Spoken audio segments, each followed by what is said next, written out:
Assalamualaikum warahmatullahi wabarakatuh. Alhamdulillahilladzi hadana li hadza wa ma kunna linahtadiya laula an hadanallah. Laqad ja'at rusulu rabbina bil haqq wa nudu antilkumul jannah uristumuha bima kuntum ta'malun.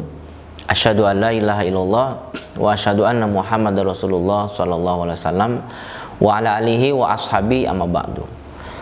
Para saudara sekalian yang semoga selalu dirahmati oleh Allah, alhamdulillah atas banyak sekali nikmat yang Allah berikan pada kita, sehingga saking banyaknya kita tidak bisa menghitung ya. Allah berfirman, wa in ta'udu nikmatallahi la tuhsuha. Jika kalian mencoba untuk menghitung nikmat yang Allah berikan, nikmatku, maka tidak akan bisa. Dan memang tidak akan bisa pasti ya. Walaupun kita menggunakan alat yang terbaik, terbagus, tercanggih, tetap tidak akan bisa karena saking banyaknya nikmat yang Allah berikan pada kita. Dan di antara sekian banyak nikmat yang Allah berikan yang sifatnya duniawi ya, tapi bisa menunjang akhirat, itu adalah yang paling utama kesehatan. Kesehatan ini sangat bermanfaat bagi orang yang bertakwa. Pernah itu suatu saat sahabat itu sedang membicarakan tentang kekayaan. Kekayaan karena mereka ingin jadi orang kaya dan khawatir kalau menderita kemelaratan. Terus kata Nabi, kurang lebih Nabi bersabda gini, la ba'sa bil ghina limanittaqo. Ya, kaya itu nggak masalah sih bagi orang yang takwa, tapi ya wasihatu afdolu limanittaqo minal ghina. Tapi sehat itu lebih afdol, lebih bermanfaat, lebih berguna bagi orang yang bertakwa dibanding kaya. Jadi kaya itu penting, kaya itu, banyak harta itu kita senang, suka. Tapi ada yang lebih penting daripada itu, yaitu sehat. Anda kaya tapi nggak sehat, ya kekayaannya juga buat apa coba? Habis untuk berobat, ya nggak enak. Anda sehat tapi Anda nggak kaya. Nggak kaya itu bukan berarti miskin ya. Anda sehat, kita sehat, dan kita sangat merasakan dengan sehat itu kita bisa melakukan banyak hal. Makan enak, tidur nyenyak, ibadah semangat, kerja bisa mempeng, bisa kerja keras, bisa semangat. Itu kalau sehat. Semuanya jadi enak dan bisa menghasilkan rezeki tentunya dengan izin Allah. Tapi kalau hanya kaya saja kurang. Wah, kalau gitu ini Pak Ustadz, saya maunya ya kaya ya sehat. Ya jelas lah, semua juga mau ya kaya sehat. Tapi kan kita lihat di sini sehat ini memang yang paling utama ini. Setelah dapat hidayah ya. Kalau nikmat yang paling utama, rajanya nikmat ya hidayah itu. Bisa menerima Islam, lalu beribadah sesuai dengan Al-Quran hadis, tidak ditambah, tidak dikurang. Itu udah nikmat yang paling hebat. Nah, setelah Islam, itu nikmat yang nomor 2 adalah sehat itu. Makanya sampai ada doa minta sehat. Diajarkan doa minta sehat, entah itu sehat seluruh tubuh atau sehat anggota badan ya. Nabi mengajarkan ada Allahumma afini fi jasadi wa afini fi basori wa ja'alhul warisa minni la ilaha illallahul halimul karim subhanallahi rabbil arsyil azim alhamdulillahi rabbil alamin, dalam hadis Tirmizi. Jadi kata Nabi, ya Allah, ini diajarkan ya Allah, sehatkanlah saya di dalam badan saya, sehatkanlah saya di dalam penglihatan saya, dan jadikanlah sehat badan dan sehat penglihatan itu bisa saya waris sampai saya mati. Saking pentingnya kesehatan. Karena memang tadi sekali lagi, orang iman itu setelah dia jadi iman, setelah dia Islam, maka yang paling penting adalah sehat. Karena dengan sehat bisa kita lakukan banyak hal-hal kebaikan tentunya ya. Nah, bagaimana jika suatu saat kita merasakan nikmat sehat ini dikurangi oleh Allah, entah itu sakit perut atau kepala pusing atau leher kaku dan lain sebagainya, Allah kurangi nikmat sehat kita.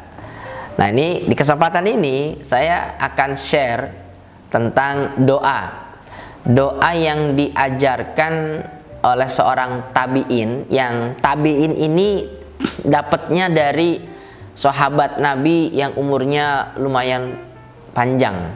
Siapa itu? Anas bin Malik. Anas bin Malik dari usia kanak-kanak, dari kecil sudah tinggal bersama Nabi, melayani Nabi selama 10 tahun sampai Nabi meninggal dunia, sehingga banyak sekali ilmu yang didapatkan oleh Anas bin Malik dari Rasulullah SAW. Nah, ada seorang tabi'in, yaitu muridnya Anas bin Malik, yang bernama Sabit al-Bunani. Sabit al-Bunani ini berkata kepada seseorang yang bernama Muhammad, ya, bernama Muhammad, nama lengkapnya adalah Muhammad bin Salim.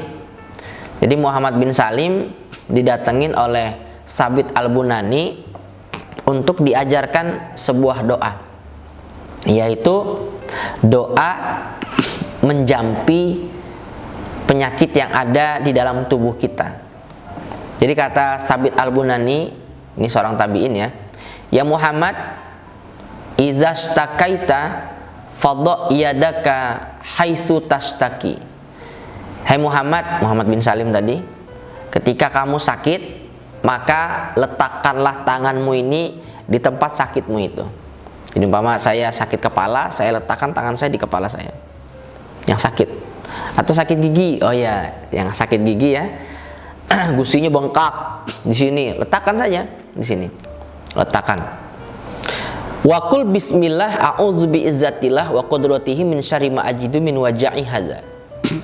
Lalu katakanlah bismillah a'udzu biizzatillah wa qudratihi min syarri ma ajidu min waja'i hadza. Artinya bismillah dengan nama Allah, a'udzu aku berlindung, biizzatillah dengan keperkasaannya Allah, wa qudratihi dan kekuasaannya Allah, min syarri ma ajidu dari jeleknya apa-apa yang aku jumpai, min waja'i dari sakitku, hadza yang ini. Sumarfa yadaka, setelah berdoa itu angkat tanganmu, kata Sabit al-Bunani kepada Muhammad, angkat.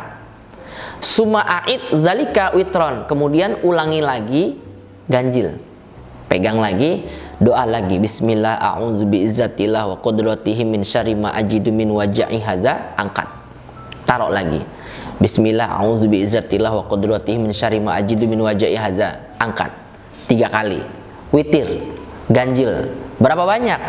Berapa banyaknya terserah Anda, yang penting ganjil. Kalau saya prakteknya ya sampai saya merasa sakitnya hilang. Agak lama ya nggak masalah, agak lama, toh gratis, tinggal doa aja dengan penuh keyakinan.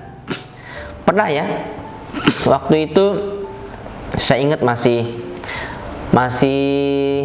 satu SMA kalau nggak salah, ingat saya, adik saya pernah sakit gigi, jadi gusinya itu berlubang,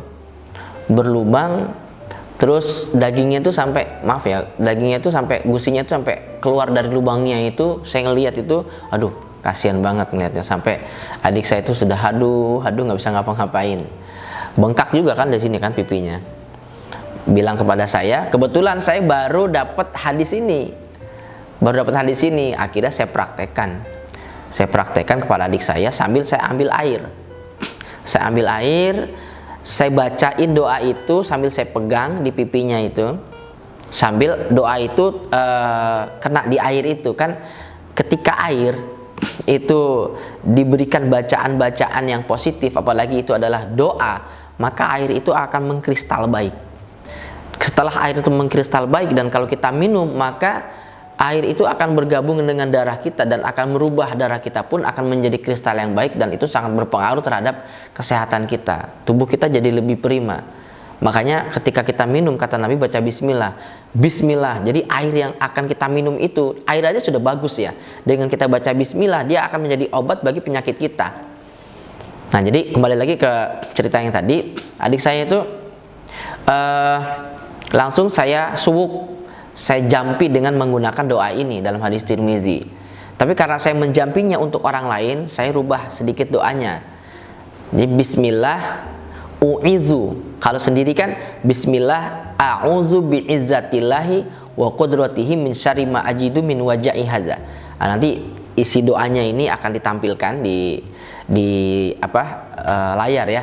Insyaallah nanti Anda bisa lihat. Aslinya bunyinya bismillahi a'udzu bi'izzatillahi wa qudratihi min syarri ma ajidu min waja'i hadza. Nah, karena adik saya ini laki-laki, maka saya pegang pipinya sambil saya bilang bismillah u'izu bi'izzatillahi wa qudratihi min syarri ma yajidu min waja'ihi hadza. Jadi artinya dengan nama Allah saya berlindung, saya minta perlindungan. Saya minta perlindungan dengan keperkasaan Allah dan kekuasaannya Allah dari kejelekan penyakit yang dia jumpai ini. Yang dia jumpai ini. Itu kalau laki-laki. Kalau perempuan itu doanya sambil kita pegang, adik saya umpama perempuan gitu ya, kebetulan yang tadi laki-laki. Kalau yang perempuan, bismillah u'izu bi'izzatillahi wa qudratihi min syarri ma tajidu.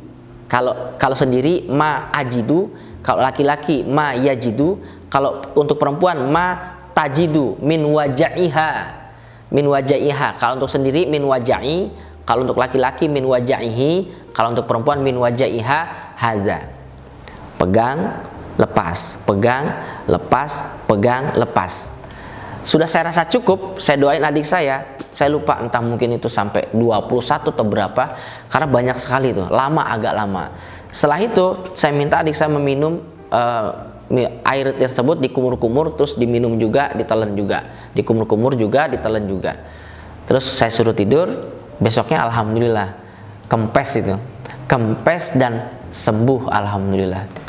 Memang harus yakin, ya harus yakin, karena kan yang memberikan penyakit Allah, yang mengangkat penyakit juga Allah, dan Allah udah jamin. Kata Allah, ud'uni astajib lakum, doalah kalian padaku maka aku akan kabulkan. Tambah lagi Nabi mengajarkan Anas bin Malik sebuah doa.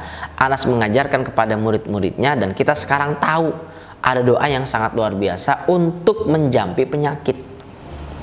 Jadi nggak panik gitu loh, nggak panik ketika kita mungkin suatu saat menderita penyakit apa tiba-tiba ya di anggota tubuh, kok tahu-tahu lutut kok ngilu banget, sakit banget, kita tinggal praktekin aja.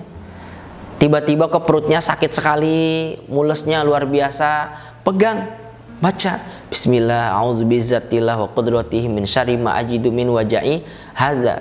Oh, di sini sakit, pegang, baca. Bahkan ketika ada orang membutuhkan bantuan kita bisa pegang itu badannya dia dan kita baca sampai terus-terusan. Dengan sebelumnya ya, kalau kita doakan orang itu sebelumnya kita yakinkan kepada dia, saya akan baca doa ini, insya Allah Allah akan sembuhkan penyakit Anda, penyakitmu, yang penting kamu yakin, dan saya membaca juga yakin. Allah yang ngasih penyakit, Allah juga yang angkat penyakit. Allah itu malu ketika ada hambanya memohon kepada Allah, ngangkat tangan minta, kemudian mengusapkan tangannya di wajah dengan hampa, artinya tidak dikabulkan. Allah malu. Artinya kalau hambanya berdoa, Allah akan kabulkan. Tinggal tergantung hambanya itu yakin atau tidak. Nah, jadi saudaraku, demikian sedikit doa yang saya bagikan. Insya Allah bermanfaat, dan usahakan Anda bisa hafal. Jadi tidak tergantung dengan buku, dengan kertas, atau dengan handphone, karena kapanpun itu dibutuhkan, Anda tidak tergantung dengan benda yang lain-lain, karena sudah dihafal, tinggal langsung praktek, sehingga Anda bisa bermanfaat buat diri Anda dan untuk orang lain. Demikian, mohon maaf atas kekurangan, semoga manfaat.